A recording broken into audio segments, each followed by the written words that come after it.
Halo guys, what's up? Malam minggu waktunya ngerilis Dead Witch. Bagi siapa yang baru mampir bisa maraton dulu dari episode pertama. Gak pakai lama-lama, langsung saja enjoy the story.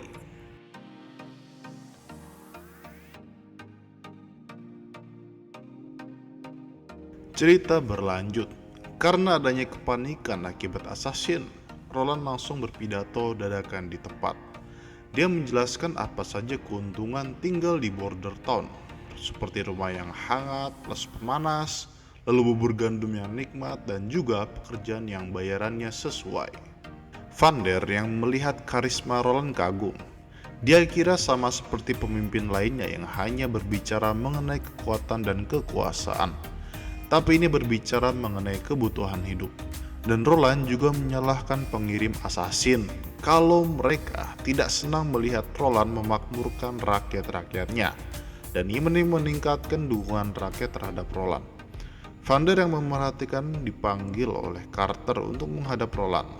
Di kantor, Vander menceritakan ke Roland mengenai dirinya yang bukan penduduk sipil asli, melainkan pernah bekerja sebagai patroli di kota sebelumnya. Dia nggak mau mengaku saat ditanya oleh petugas balai kota karena sedang merawat kakek yang dulu pernah menyelamatkannya. Kalau dia menjawab jujur, maka si kakek itu tidak ada yang mengurusnya. Dan juga mereka berdua udah nggak punya keluarga lagi.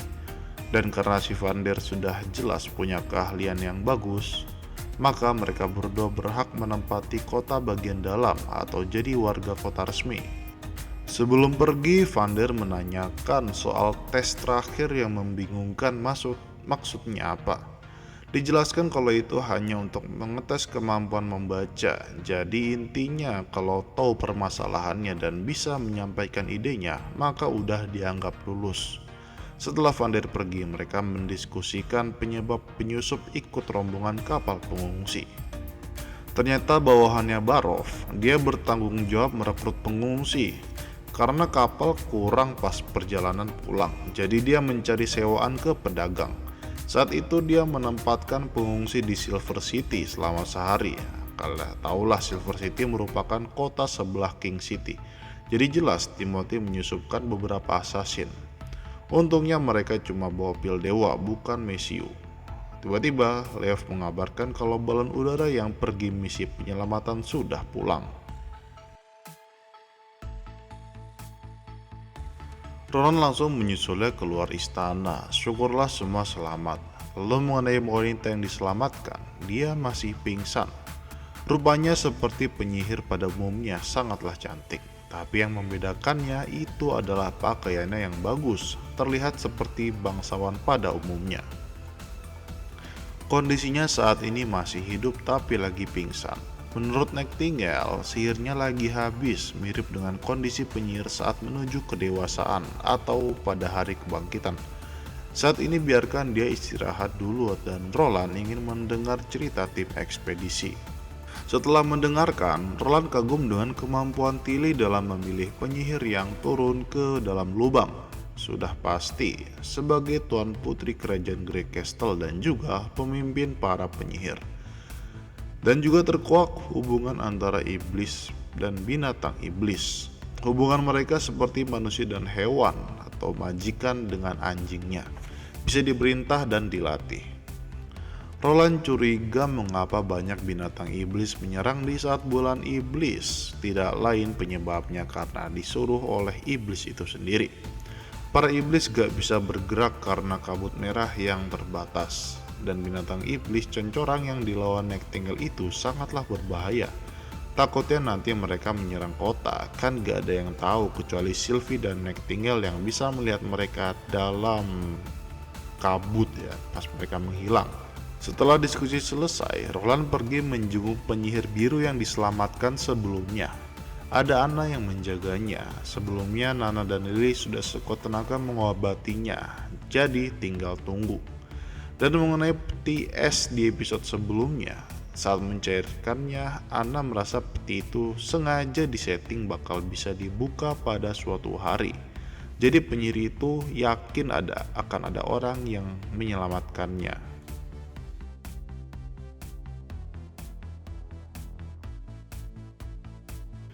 Sedangkan dalam mimpi wanita itu sedang ada perang besar-besaran. Pertahanan kota sudah ditembus. Musuh yang mereka lawan adalah iblis. Terlihat penyihir itu lelah sedang panik, menyuruh semuanya untuk mundur dan pergi dari kota itu. Iblis sudah masuk membunuh semua orang. Di saat semua berputus asa, ada seorang penyihir yang terkuat. Dia bersiap untuk menebaskan pedangnya. Trot. Penyihir terkuat itu bernama Alice.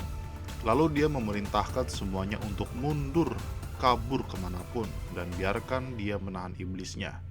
Selama masih ada orang yang selamat, maka pasti akan ada waktu untuk menyusun ulang kekuatan. Penyihir itu berambut biru pergi meninggalkan kota suci dalam perasaan sedih. Dia meninggalkan dokumen penting di laboratoriumnya di hutan. Di saat evakuasi berlangsung, tiba-tiba ada iblis mengejar mereka. Iblis itu mengejarnya sampai ke dalaman hutan, lalu memasuki menara mengambil batu sihir. Nyaris sebelum tombak iblis mengenainya, dia sudah membekukan diri dan berhibernasi. Saat ketidaksadarannya itu, dia merasa sudah mati, tapi melihat cahaya dari kejauhan. Dan akhirnya bangun, sudah di atas kasur, dikelilingi oleh Roland dan penyihir lainnya. Langsung bingung kan, gua ada di mana dan kapan anjir?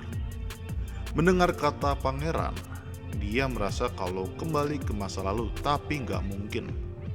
Dia langsung menanyakan tentang perang melawan iblis dan kota suci Takwila. Ditanya gitu gak ada yang ngerti lah masalahnya. Setelah ngeblank beberapa saat, dia memperkenalkan diri. Namanya adalah Agatha. Dia merupakan penyihir purba, sudah hidup 4 abad lebih. Dia berasal dari Witch Federation, dari kota suci Takwila.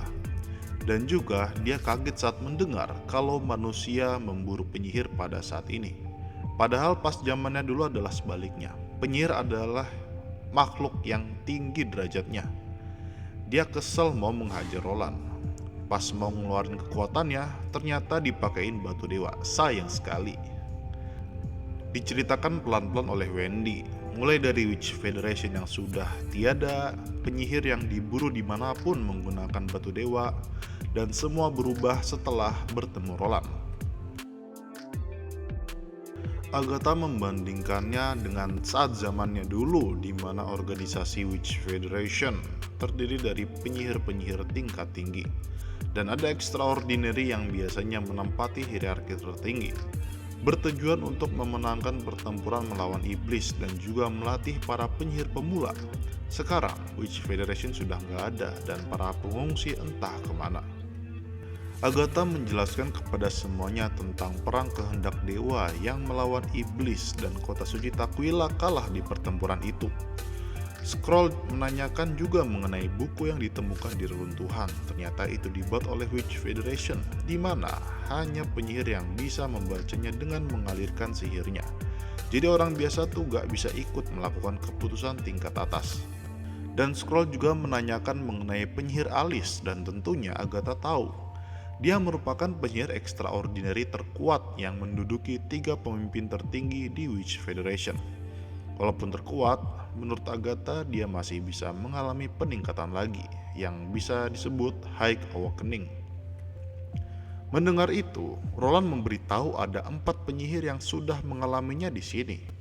Agatha nggak percaya, lalu Anna disuruh memperlihatkannya. Pertama, api merah sebagai dasar kekuatannya. Agatha masih biasa aja melihatnya. Lalu api hijau setelah awakening pertama.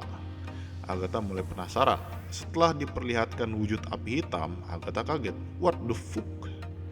Witch Federation udah nggak ada, yang artinya nggak ada panduan bagi para penyihir untuk meningkatkan kekuatannya. Dirinya aja baru bisa disebut ahli pada umur 26, dan masih ada 3 orang selain Anna di sini. Ini si kampret siapa sebenarnya sih? Kok hoki ya? Roland menjelaskan kalau Anna ini tidak mengandalkan keberuntungan, melainkan mempelajari berbagai macam ilmu pengetahuan. Agatha penasaran pengetahuan apa itu, tapi itu untuk nantilah.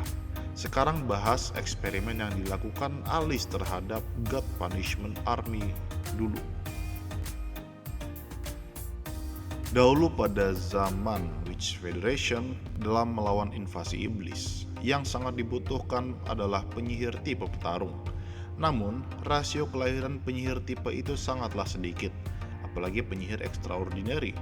Walaupun Alice sangatlah kuat dan bisa melawan beberapa iblis sekaligus, nyatanya tetap saja kekurangan kekuatan. Maka dari itu dibentuklah Tukwila Exploration Society, dan Agatha merupakan salah satu anggotanya. Ini diibaratkan kayak lead banknya lah. Alice memerintahkan untuk melakukan penelitian mengenai prajurit super dengan menggunakan batu dewa dan darah penyihir. Walaupun Agatha adalah anggotanya, tapi pas perintah itu turun, dia sudah keluar. Agatha nggak sudi melakukan eksperimen itu. Menurutnya, Tukwila Exploration Society harus memperluas penggunaan batu dewa daripada mencampurnya menggunakan darah penyihir sebagai sumber dayanya. Tapi melihat situasi dan kondisi, ya Alice tidak bisa berbuat apa-apa. Dan pada akhirnya Witch Federation dan kota suci Tukwila menghilang.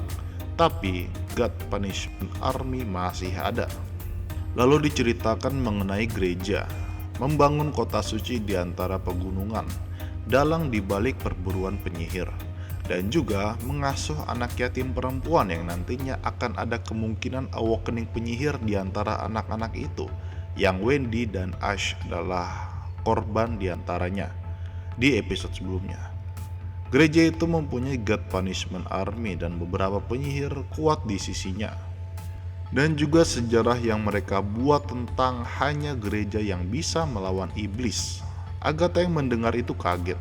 Berarti gereja memegang rahasia tertinggi Witch Federation. Kok semua hal itu jatuh ke tangan pihak yang membenci penyihir sih? Tapi itu baru perkiraan, masih harus ditelusuri lebih lanjut. Sekarang Agatha lebih baik beristirahat terlebih dahulu. Sebelum semua meninggalkan Agatha, Roland memberitahu kalau orang biasa bisa melawan binatang iblis. Setelah melewati diskusi panjang, Roland belum bisa memastikan Agatha ini bohong atau tidak karena adanya batu dewa yang menghalangi kekuatan Nightingale. Besoknya saat batu dewa dilepas, baru akan ketahuan dia ngibul atau tidak. Dan informasi yang dibawa Agatha sangatlah bermanfaat. Dengan adanya dia, gak perlu repot-repot menerjemahkan dokumen-dokumen tua.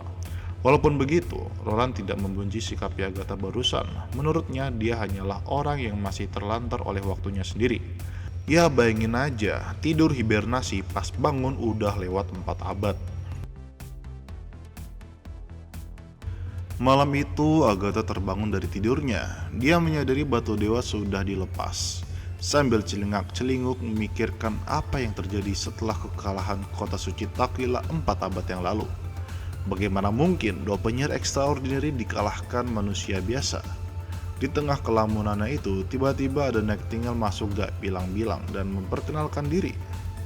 Melihat kemampuannya, Agatha menanyakan apakah dia sudah awakening atau belum. Nightingale mengaku dia gak bakal bisa awakening kayak anak, yang otaknya pinter bisa menyelesaikan buku Theory of Natural apalah. Mendengar itu Agatha tertarik dengan buku itu, tapi kalau mau membacanya harus bergabung terlebih dahulu dengan Witch Union dan bekerja untuk Roland. Agatha kesal mendengarnya. Pada zamannya dulu, manusia biasa adalah orang rendahan yang hanya bertugas untuk melayani penyihir. Mulai dari bertani, beternak, sampai membuat anak. Dia gak sudi bekerja melayani manusia. Nightingale heran dengannya, udah 4 abad berlalu loh, masa masih aja kekeh. Dan masalah melayani Roland juga dibantah, karena selama ini Roland gak pernah menganggap para penyihir adalah pelayannya, melainkan rekan.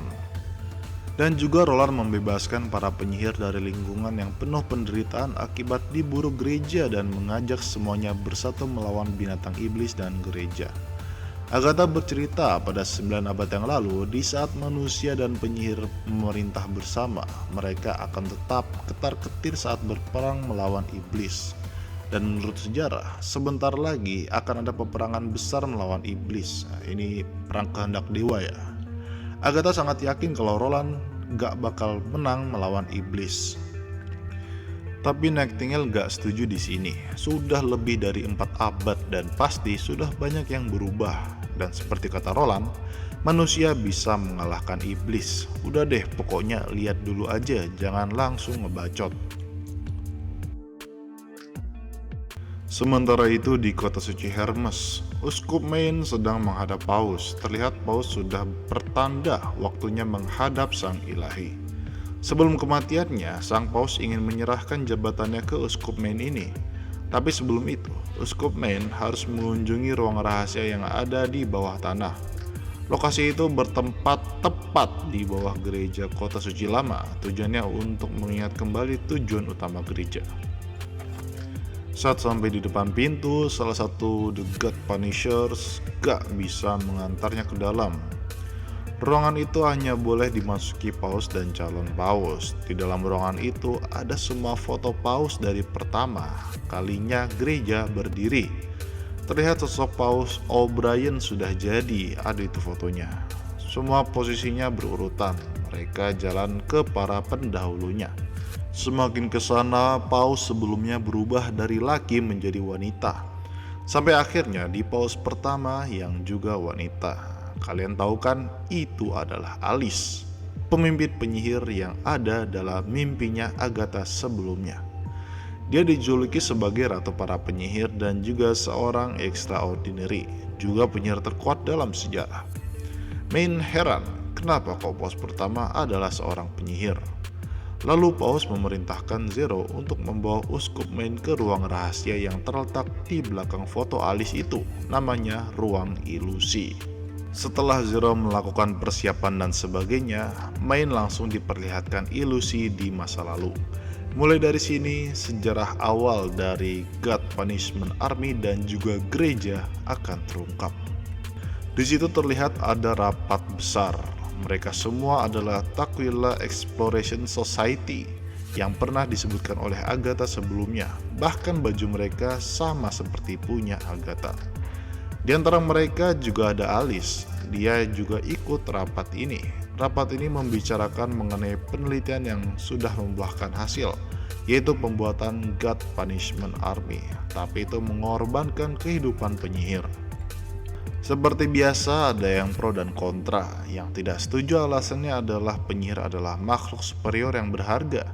Sedangkan yang setuju alasannya adalah mau mati di tangan iblis atau mati saat ritual pembuatan God Punishment Army kan sama-sama mati.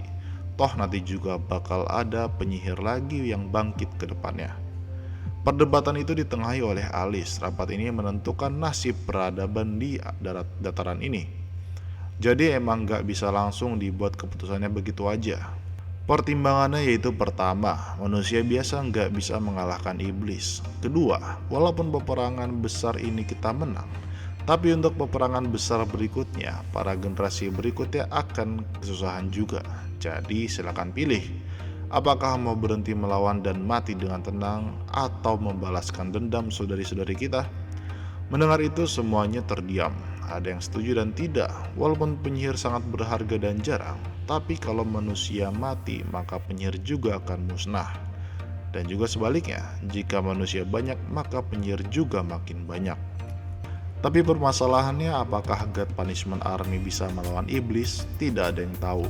Selama ada kesempatan sekecil apapun harus dicoba. Akhirnya semua anggota setuju dengan keputusan itu, dan juga di sini Alice mengumumkan akan membubarkan Witch Federation dan menyembunyikan sejarahnya dan membuat aturan baru.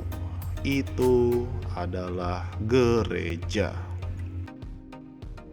Tak lama Uskup Main sadar dari ilusinya itu. Dia keluar ruangan menemui Paus. Dia merasa ada yang salah. Dia sadar bahwa eksistensi gereja pada awalnya merupakan bekas pemerintahan Witch Federation. Lalu sejarah dilanjutkan oleh Paus. Setelah Alice memimpin para penyihir dan memenangkan peperangan kehendak dewa, dia menetapkan aturan baru di mana penyihir bukanlah sosok yang istimewa, melainkan sosok titisan iblis, dan memulai perang iman setelahnya, yaitu perang menyatukan seluruh daratan. Alice dan para penyihir extraordinary lainnya meninggal tak lama setelah pendirian gereja. Paus kedua meneruskan peperangan iman ini, tapi manusia yang gak mau terlibat menetap di suatu pulau, mendirikan komunitas, dan akhirnya terciptalah 4 kerajaan seperti sekarang ini. Walaupun sudah dipimpin oleh Paus kedua, tetap saja sulit menyatukan 4 kerajaan sampai sekarang. Lalu Omen bertanya, Kenapa sih kok posisi paus tiba-tiba berubah jadi manusia? Sebelum menjawab, Zero disuruh keluar terlebih dahulu. Jawabannya itu karena ketakutan dan kelemahan.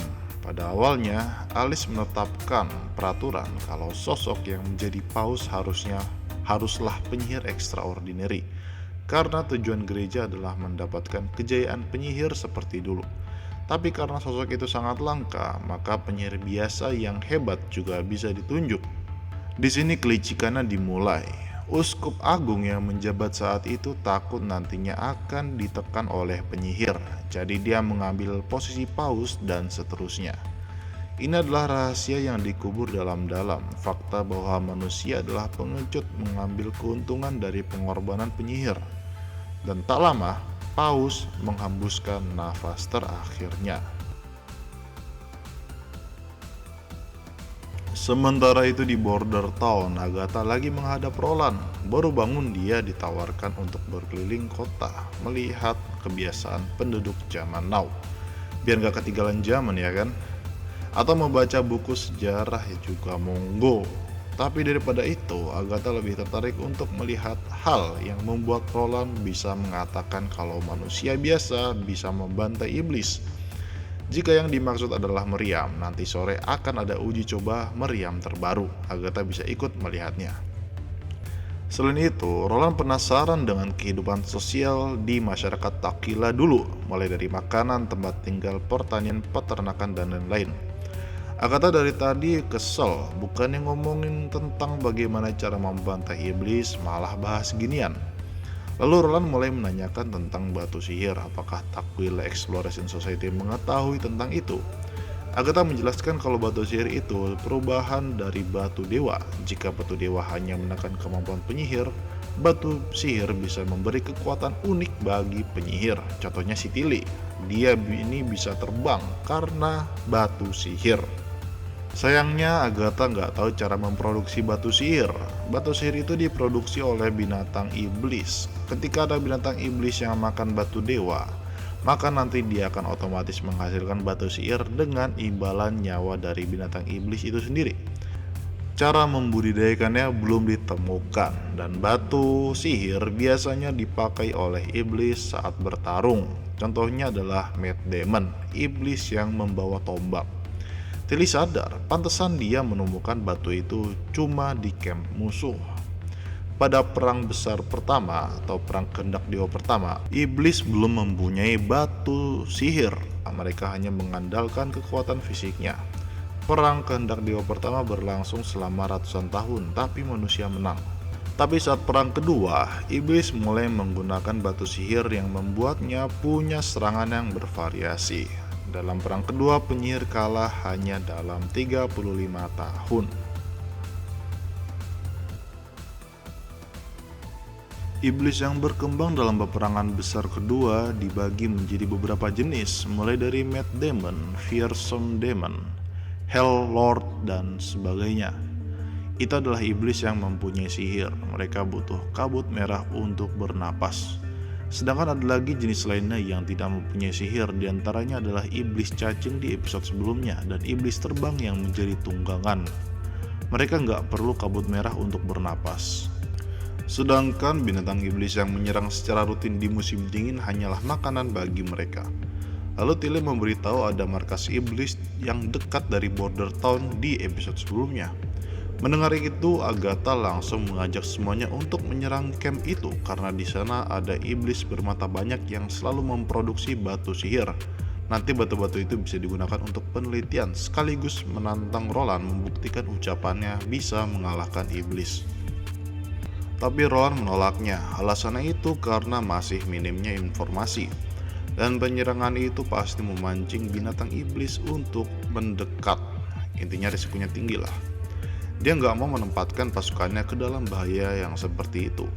Agatha kesel ya, karena saat dulu di Takila, semua orang bersumpah akan melawan iblis sampai mati. Lah ini sih kayak bisa gampang aja lawan iblis tanpa resiko kematian. Dan menurut sejarah, setiap ada bulan merah ada gerbang iblis di mana iblis itu muncul. Mulai dari situ mereka membangun Tugu Obelis untuk memproduksi kabut merah. Selanjutnya mereka membangun benteng dan memulai serangan. Takutnya ini sudah akhir bagi manusia. Setelah sekian lamanya diskusi serius, Roland menutupnya dan waktunya makan siang. Pas makan, Agatha kesel. Bencana iblis sudah kian mendekat tapi Roland malah menikmati makan siang. Ditambah Agatha malah keenakan makan siangnya. Agatha bingung dan bertanya pada Wendy, kenapa Roland ini dipercaya banget bisa melawan iblis padahal cuma menyediakan makanan dan tempat tinggal. Wendy menceritakan kalau Roland itu bukan hanya menyediakan tempat tinggal dari kejaran gereja, melainkan juga membuat sistem yang tertata. Buktinya dapat mengubah para petani bisa melawan binatang iblis, lalu membuat banyak senjata hebat, bahkan dapat membuat orang biasa, si Carter itu bisa melawan penyihir extraordinary di si Asia di episode sebelumnya. Dan juga mengajarkan ilmu pengetahuan yang membuat para penyihir berevolusi. Dan cerita bersambung. Oke guys, jadi di sini sampai sini dulu aja ya. Makasih udah sering ngikutin. Sampai jumpa di episode selanjutnya. Kalau suka like, mau subscribe itu karepmu. Ciao.